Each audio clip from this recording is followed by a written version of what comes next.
कल 5 अक्टूबर 2023 को कक्षा 9वीं का इंग्लिश विषय का एग्ज़ाम है अर्धवार्षिक परीक्षा के लिए। इसलिए आज मैं आपको इस वीडियो में इंग्लिश विषय का सैम्पल पेपर सोल्व करवाऊंगा ताकि आपके एग्ज़ाम की अच्छे से तैयारी हो सके। जैसा कि आप देख सकते हैं 9वीं कक्षा का है, इंग्लिश विषय का है। 90 मिनट मिलेंगे आपको क्वेश्चन पेपर को सोल्व करने के लिए और 40 नंबर का आपका क्वेश्चन पेपर आएगा। क्वेश्चन देखते हैं। पहला क्वेश्चन है, where was Bismillah Khan born, यानी कि बिस्मिल्लाह खान का जन्म कहाँ हुआ था? तो आंसर है इसका ऑप्शन सी, दुमराव। अगला क्वेश्चन है, how does the poet want the wind to come, यानी कि कवि चाहता है कि हवा से कि वो किस प्रकार से आए? तो आंसर है इसका ऑप्शन बी, सॉफ्टली, यानी कि चुपचाप बिना आवाज़ किए। नेक्स्ट क्वेश्चन है, what gift of Keziah want to give to her father on his birthday?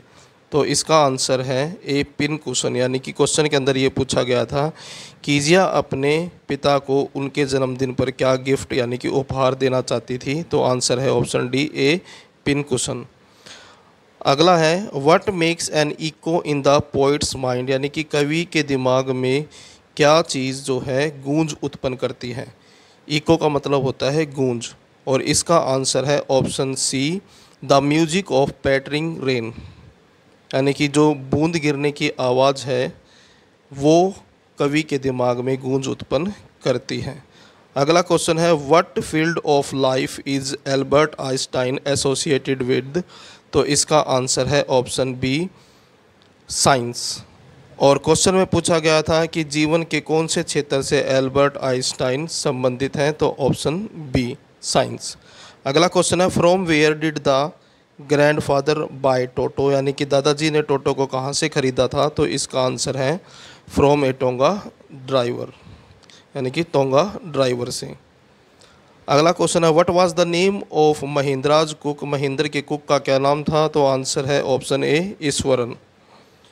उसके बाद नेक्स्ट क्वेश्चन है, what was the name of currency in the kingdom of fool, kingdom का मतलब होता है राज्य, मूर्खों के राज्य में जो करेंसी है यानी कि जो मुद्रा है उसका नाम क्या था? तो आंसर है ऑप्शन बी, डूडू। नेक्स्ट क्वेश्चन है, who share the room with the narrator, यानी कि नरेटर के साथ कौन रूम शेयर कर रहा था? तो आंसर है ऑप्शन सी, रैट्स, यानी कि चूहे। What kind of land is Innisfree, Innisfree किस प्रकार की जगह है? आंसर है option B, peaceful and loving. उसके बाद क्वेश्चन है ग्रामर से। सबसे पहले है आर्टिकल के, आर्टिकल फिल करना है। पहला सेंटेंस है, she is dash MA in economics, तो आंसर आएगा एन MA इन इकोनॉमिक्स। उसके बाद both dash boys are intelligent, तो आएगा both the boys are intelligent. उसके बाद नेक्स्ट है क्वेश्चन नंबर 13, और इसके अंदर जो है आपको फॉर्म ऑफ वर्ब फिल करनी है। पहला क्वेश्चन है, the fire dash the hearts before the fire brigade came. तो सेंटेंस को पढ़ने के बाद आपको पता लग जाना चाहिए कि ये सेंटेंस जो है पास्ट परफेक्ट से है, क्योंकि एक तो बिफोर और आफ्टर जो है पास्ट परफेक्ट में आते हैं, और उसके बाद यहाँ पर वर्ब की सेकंड फॉर्म है। जब दो काम एक साथ हो रहे हों तो जो काम पहले नंबर पे ख़त्म होगा उसको हम बताते हैं पास्ट परफेक्ट के अंदर हैड प्लस वर्ब की थर्ड फॉर्म से, और जो काम दूसरे नंबर पे ख़त्म होगा उसको हम वर्ब की सेकंड फॉर्म के साथ बताते हैं। तो यहाँ पर वर्ब की सेकंड फॉर्म गिवन है, तो यहाँ पर हैड प्लस थर्ड फॉर्म आएगा, the fire had burnt, BURNT और लगा दीजिए, द हर्ट्स, यानी कि आग ने झोपड़ियों को जला दिया था फायर ब्रिगेड के आने से पहले, यानी कि झोपड़ियाँ पहले जली थी, तो इसको बताने के लिए वर्ब की थर्ड फॉर्म और हैड का यूज किया गया। और जो काम दूसरे नंबर पे हुआ था यानी कि झोपड़ियाँ जलने के बाद फायर ब्रिगेड आई थी, तो यहाँ पर सेकंड फॉर्म का यूज हुआ है। उसके बाद है, I have dash my work, have से पता लग जाता है कि ये प्रेजेंट परफेक्ट का है, और हैज़, हैव और हैड के साथ हमेशा वर्ब की थर्ड फॉर्म यूज होती है। I have done my work, तो यहाँ पर डन आ जाएगा, DONE। यानी कि मैंने अपना काम फिनिश कर दिया है। Don't make a noise next sentence है, don't make a noise she is sleeping, यानी कि शोर मत करो वह सो रही है। स्लीपिंग में ING और आ जाएगा।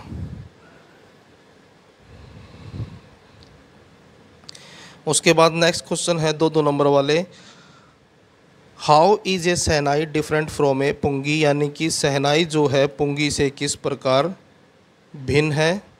तो आंसर देखें, द पुंगी वाज रीडिड नॉइज मेकर, जो द पुंगी नाम है वाद्य यंत्र का, वाज मतलब थी, रीडिड ए नहीं आएगा, डबल ई आएगा, रीडिड यानी कि खोखली, नॉइज़ मेकर मतलब शोर करने वाली, यानी कि एक वाद्य यंत्र है जिससे आवाज़ निकलती है।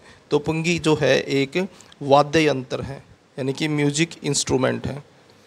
But unlike the pungi the shehnai is larger pipe with a natural hollow steam.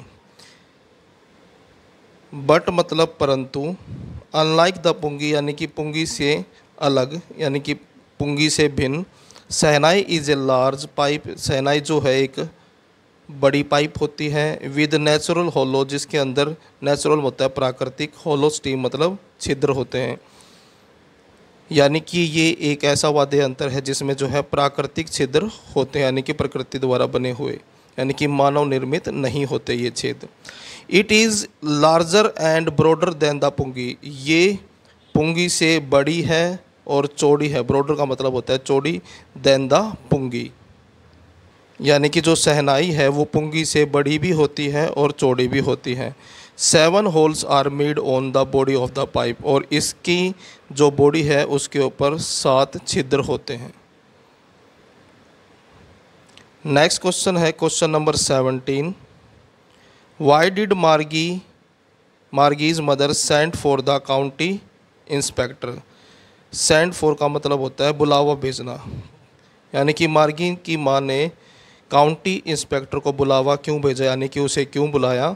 Answer देखें, the mechanical teacher had been giving test after test to Margie in geography, यानी कि जो मैकेनिकल टीचर हैं, मशीनी टीचर, हैड बीन गिविंग यानी कि दे रहा था, टेस्ट आफ्टर टेस्ट यानी कि एक टेस्ट के बाद दूसरा टेस्ट, यानी कि टेस्ट पर टेस्ट दे रहा था, टू मार्गी मतलब मार्गी को, इन ज्योग्राफी यानी कि ज्योग्राफी के विषय में। Margie had been doing worse and worse, और जो मार्गी है वो बुरे और बुरा कर रही थी, यानी कि उसकी परफॉर्मेंस बहुत बुरी थी। Her mother was very upset, इससे जो उसकी माँ थी वो बहुत उदास हुई, विद इट इससे। So she sent for the county inspector, so मतलब इसलिए, सी मतलब वह, सेंट फॉर मतलब बुलावा भेजती है, यानी कि बुलाती है काउंटी इंस्पेक्टर को, to check her mechanical teacher, चेक करने के लिए उसके मैकेनिकल टीचर को। नेक्स्ट क्वेश्चन है question number 18, who were the people in Keziah's family, यानी कि कीजिया के परिवार में कौन कौन थे। देर वर 4 पीपल, यानी कि वहाँ पर जो है 4 लोग थे कीजियाज फैमिली, यानी कि कीजिया के परिवार में। कीजिया खुद, हर फादर उसके पिता, हर मदर उसकी माँ, एंड ग्रैंड मदर और उसकी दादी माँ। उसके बाद नेक्स्ट क्वेश्चन है 3 नंबर वाले क्वेश्चन है, what is the theme of the poem wind, यानी कि जो पोएम है विंड जिसका नाम है उसकी थीम क्या है। आंसर देखें, इन दिस पोएम यानी कि इस कविता में, द पोइट सुब्रमण्या भारती, जो कवि है, पोइट मतलब कवि, सुब्रमण्या भारती नाम है कवि का, डिस्क्राइब मतलब वर्णन करती है, the action of the wind, यानी कि विंड होती है हवा, हवा के कार्य, एक्शन का मतलब होता है कार्य, यानी कि इस कविता के अंदर उसने हवा के द्वारा जो कार्य किए जाते हैं उनके बारे में बताया है। The poet asked the wind to come slowly, the poet ask यानी कि कहता है, कवि कहता है हवा से, टू कम स्लोली कि वो धीरे धीरे आए, and not to cause any harm, और नुकसान, हार्म का मतलब होता है नुकसान, और काज कारण बनना, यानी कि किसी भी नुकसान का कारण ना बने, टू पर्सन किसी भी व्यक्ति के लिए, और थिंग मतलब किसी भी वस्तु के लिए, यानी कि कवि कहता है हवा से कि वो धीरे से आए जिससे कि किसी भी व्यक्ति का और किसी भी वस्तु को कोई नुकसान ना पहुँचे। At the end of the poem the poet अर्ज the human being, at the end of the poem यानी कि कविता के अंत में, द पोएट अर्ज यानी कि कवि जो है प्रार्थना करता है, अर्ज मतलब प्रार्थना करना, the human being to be strong and stout, इंसानों से कि वो कहता है इंसानों से कि इंसानों को क्या होगा, स्ट्रॉन्ग बनना होगा, और स्टाउट मतलब मजबूत। Does the poet convey the idea that nobody cares for the weak and crumbling. Does the poem यानी कि इस प्रकार से जो कविता है, कन्वे मतलब देती है, द आइडिया मतलब विचार, नोबडी केयर्स की कोई भी परवाह नहीं करता, for the weak and crumbling यानी कि कमज़ोर और अशिथिर, यानी कि क्रम्बलिंग का मतलब होता है जो शिथिर ना हो, यानी कि जिस इस कविता के अंदर यह बताया है कि जो हवा है कमज़ोर घरों को और जिसकी नींव कमज़ोर हो उन घरों को उखाड़ देती है। तो इसलिए इंसान से कवि जो है ये प्रार्थना करता है कि वो अपने आप को मजबूत बनाए। उसके बाद नेक्स्ट क्वेश्चन है, What two important and earth-shaking decisions did the doctor take while he was looking into the mirror? What two यानी कि कौन से दो, important मतलब महत्वपूर्ण, and earth-shaking मतलब धरती को हिला देने वाले, decision मतलब निर्णय, did the doctor take यानी कि डॉक्टर ने लिए, while मतलब जबकि he was looking into the mirror यानी कि जब वो मिरर यानी कि शीशे में देख रहा था, यानी कि शीशे में देखते हुए डॉक्टर ने कौन से दो इम्पोर्टेंट और अर्थ शेकिंग डिसीजन लिए। आंसर है the doctor decided that he would try to look more handsome. Doctor ने डिसाइड किया, निर्णय लिया कि अब वो जो है और ज़्यादा सुंदर दिखाई देगा। He would try to look more handsome. For this purpose यानी कि इस उद्देश्य के लिए, ही वुड सेव डेली, इसके लिए वो डेली सेव करेगा। ठीक है, सेव का मतलब होता है shaving. He would also grow thin moustache, और वो जो है मूछ भी उगाएगा यानी कि मूछ भी रखेगा। He would keep an attractive smile on face, और वो हमेशा अपने चेहरे पर एक आकर्षक मुस्कान रखेगा। अट्रैक्टिव होती है का मतलब होता है आकर्षक, स्माइल मुस्कान ऑन हीज फेस यानी कि चेहरे पर हमेशा वो एक अट्रैक्टिव स्माइल रखेगा। द सेकेंड डिसीजन और जो दूसरा निर्णय था वाज था that he would marry a woman doctor, यानी कि वो एक लेडी डॉक्टर से शादी करेगा, who was rich and fat, जो कि मोटी होगी, अमीर होगी और मोटी होगी। उसके बाद नेक्स्ट क्वेश्चन है question number 21, what three things does the poet want to do when he goes back there. यानी कि इस कविता के अंदर the lake isle of Innisfree, इस कविता के अंदर जो कवि है वो कहता है कि व्हाट थ्री थिंग्स यानी कि कौन सी तीन चीज़ें, does the poet want to do, जो कवि करना चाहता है, when he goes back there, जब वो वहाँ पर वापस जाएगा यानी कि आइलैंड पर वापस जाएगा, तो वो कौन सी तीन चीज़ें करेगा। तो आंसर देखें, he will build a small cabin with clay and would. He will build यानी कि वो बनाएगा, ए स्मॉल मतलब छोटा, कैबिन रूम कमरे को कहते हैं कैबिन, विद क्ले यानी कि मिट्टी से, क्ले मिट्टी होती है, एंड वुड मतलब लकड़ी से।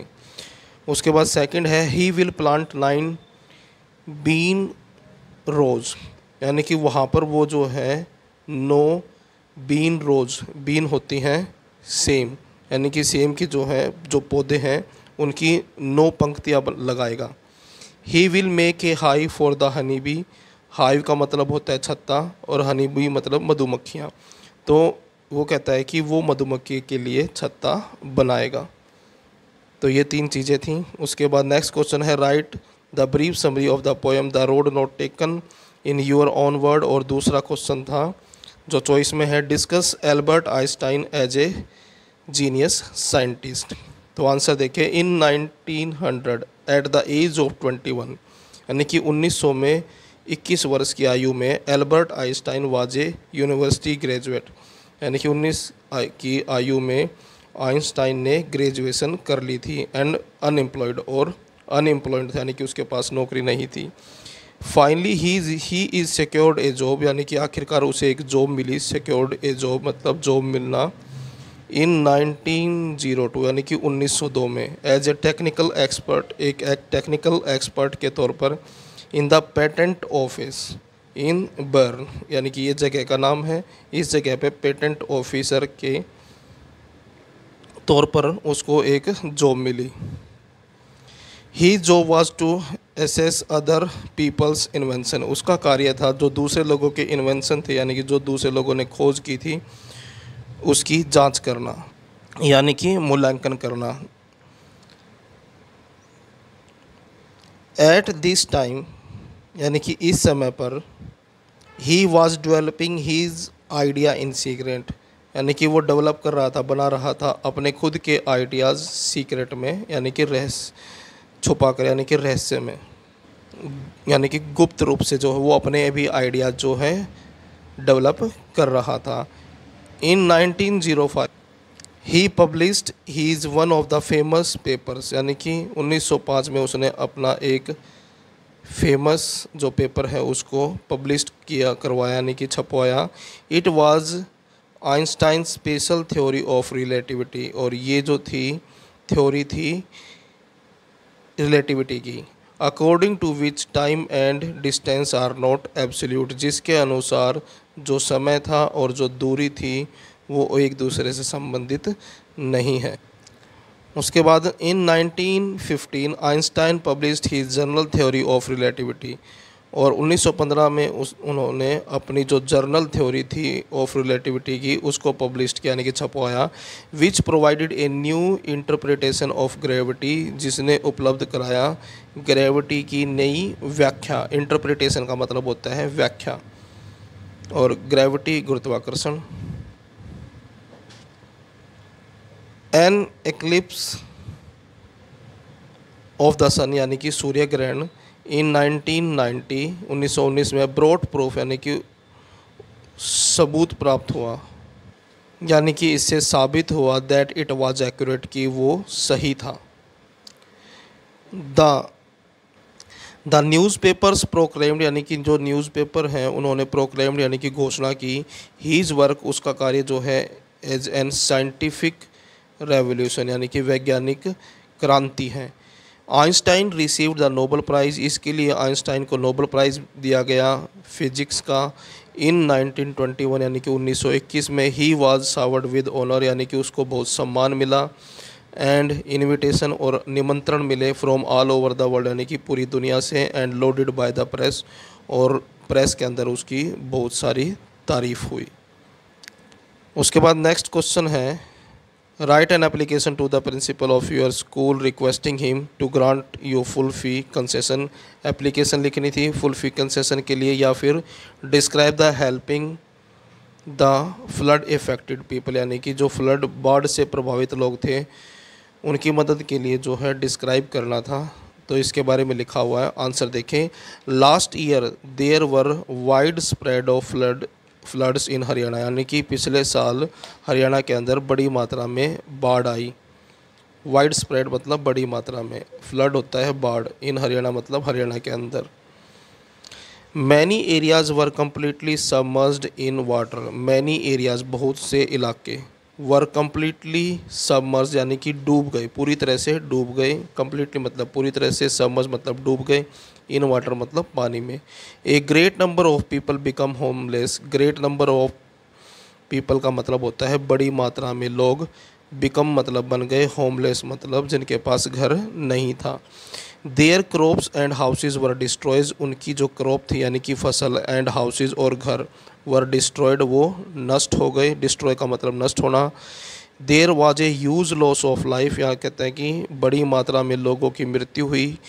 ह्यूज लॉस यानी कि बड़ी मात्रा में नुकसान, किस चीज़ का हुआ? जीवन का, यानी कि बड़ी मात्रा में जो है लोग मर गए। एंड प्रॉपर्टी, और उनकी संपत्ति का भी नुकसान हुआ, प्रॉपर्टी यानी कि संपत्ति। मैनी वाटर बोर्न डिजीज़ वर स्प्रेड, यानी कि पानी से उत्पन्न होने वाली बीमारियां, वाटर बोर्न मतलब ऐसी बीमारियां जो पानी से उत्पन्न होती हैं, डिजीज़ होती हैं बीमारियां। वर स्प्रेड, स्प्रेड का मतलब होता है फैलना, फैल गई। However many good people help the victim of floods, यद्यपि, हाउएवर का मतलब होता है यद्यपि, मैनी गुड पीपल मतलब बहुत से अच्छे लोगों ने, हेल्प मतलब मदद की, विक्टिम मतलब शिकार की, ऑफ फ्लड यानी कि जो बाढ़ से पीड़ित थे, जो बाढ़ के शिकार थे, उनकी बहुत से लोगों ने मदद की। A number of organisation came to the help of the flood affected people, a number of organisation यानी कि बहुत सारी संस्थाएं केम टू द हेल्प यानी कि मदद के लिए आई of the flood affected people यानी कि उन लोगों की मदद के लिए जो बाढ़ से प्रभावित थे। A number of camps were organise यानी कि बहुत सी मात्रा में जो है कैंप लगाए गए, यानी ऑर्गेनाइज मतलब व्यवस्था की गई बहुत से कैंपों की। Here people were given free food, यहाँ पर हियर मतलब यहाँ पर, पीपल वर गिवन यानी कि लोगों को दिया गया, फ्री फूड मतलब फ्री में भोजन, शेल्टर मतलब आश्रय, और मेडिसिन मतलब दवाइयाँ। सम टीम्स ऑफ डॉक्टर, कुछ डॉक्टर्स की team went from village to village, went मतलब जाना, गो की सेकंड फॉर्म होती है went, from village to village यानी कि एक गांव से दूसरे गांव गई, एंड डिस्ट्रीब्यूट फ्री मेडिसिन, और फ्री मेडिसिन बांटी यानी कि डॉक्टरों की टीम जो है एक गांव से दूसरे गांव में गई और वहां पर उन्होंने फ्री में दवाएं बांटी। Some people were trapped in their village, कुछ लोग जो है ट्रैप्ड हो गए यानी कि फंस गए, इन देयर विलेज मतलब अपने गांव में। द गवर्नमेंट यानी कि सरकार, ड्रॉप्ड फूड यानी कि फूड ड्रॉप किए, फूड पैकेट्स, टू दैम मतलब उनके लिए, फ्रॉम हेलीकॉप्टर यानी कि जो लोग बाढ़ में अपने गांव में फंस गए थे, गवर्नमेंट ने उनके लिए हेलीकॉप्टर से फूड पैकेट जो है ड्रॉप किए यानी कि गिराए। Some marooned people were saved with the help of boat यानी कि मैरून का मतलब होता है असहाय, मैरून का मतलब होता है असहाय, पीपल वर सेव्ड यानी कि लोग बचाए गए, बहुत से कुछ असहाय लोग बचाए गए, with the help of boat यानी कि बोट्स की मदद से। तो ये था आपका क्लास 9th का इंग्लिश विषय का sample paper half yearly exam के लिए।